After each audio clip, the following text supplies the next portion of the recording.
কোনো প্রতিবাদ করেছেন, অথবা বাংলাদেশে ইসকন নামে যে ভুইফর সংগঠনটি আমরা দেখছি, সেই সংগঠনটির তো তখনও তো আমরা কোনো স্টেটমেন্ট দেখিনি। কিন্তু যেই শেখ হাসিনা বাংলাদেশ থেকে পালিয়ে গেলেন, তার দুর্বিষহ দুর্বিনীত অপকর্ম, অনাচার, লুটপাট, মানুষ খুন, গুম, গুপ্ত হত্যার শিরোমণি হচ্ছেন শেখ হাসিনা। আওয়ামী মাফিয়াতন্ত্র যিনি প্রতিষ্ঠা করেছেন, সে চলে যাওয়ার পর তাদের এই তৎপরতা, এটাই উদ্বেগজনক, এটাই সারা দেশের মানুষকে ভাবিয়ে তুলেছে। আর তাদের একজন নেতাকে গ্রেপ্তারের করার ফলে, এবং যাদের নামে মাত্র 2 দিন আগে অভিযোগ হচ্ছে এরা অ্যাডভোকেট আইনজীবী সাইফুল ইসলামকে হত্যা করেছে প্রকাশ্য দিবালোকে।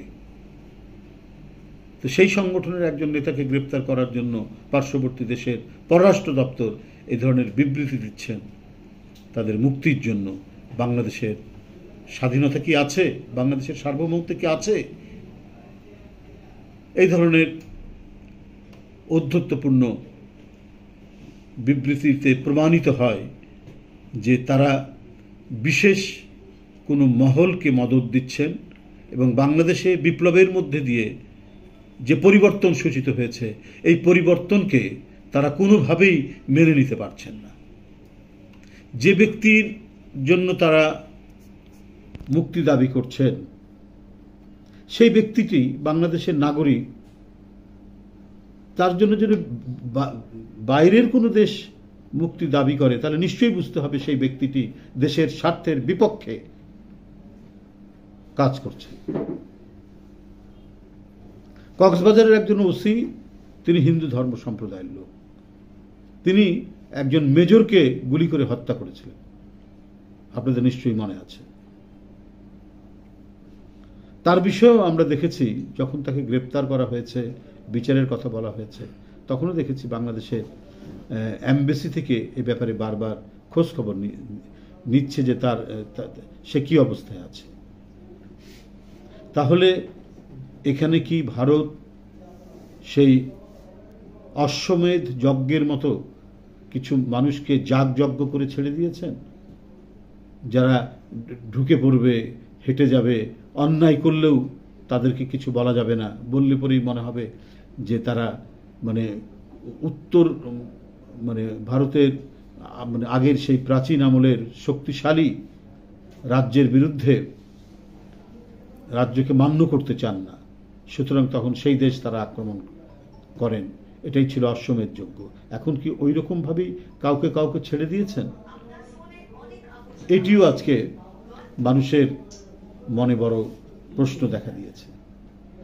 এটা এই জাতির সার্বভৌমত্ব, স্বাধীনতা এবং আমাদের যে এদেশের মানুষের, এই ভূখণ্ডের মানুষের যে অর্জনগুলো 52 থেকে শুরু করে 5ই আগস্ট পর্যন্ত যে অর্জনগুলো, সেই অর্জনগুলোকেই অবমাননা করা,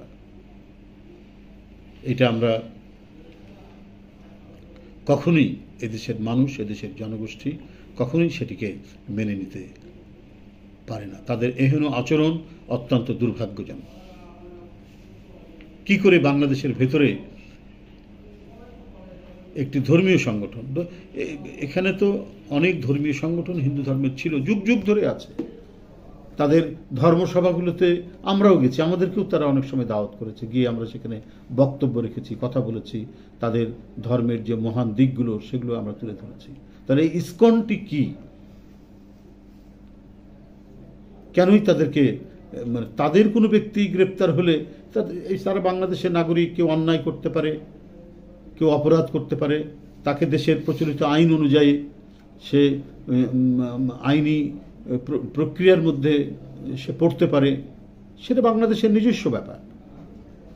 কিন্তু তাদের নেতাকেও যদি গ্রেপ্তার হয় কোনো আইন ভঙ্গের কারণে, আর যদি গ্রেপ্তারটা অন্যায় হয়ে থাকে, সেটারও প্রতিবাদ করার অধিকার আছে তার পরিবারের লোকের, তার নিকটজনরা করতে পারে যে তার গ্রেপ্তারটা হয়নি, আইন সিদ্ধ হয়নি, সেটাও আইনি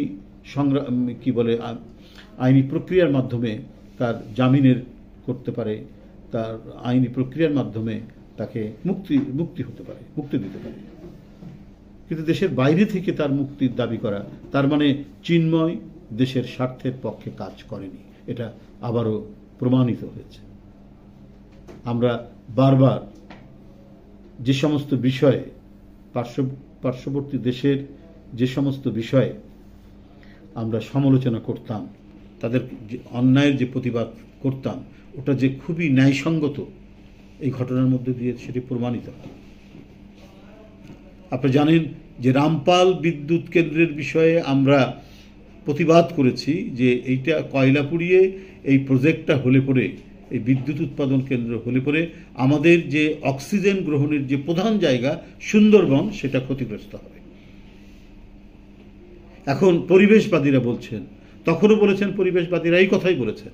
আমরা পরিবেশবাদীদের কথা শুনে, পরিবেশ বিজ্ঞানীদের কথা শুনে আমরা বাংলাদেশ জাতীয়তাবাদী দলের প্রতিবাদ করেছি।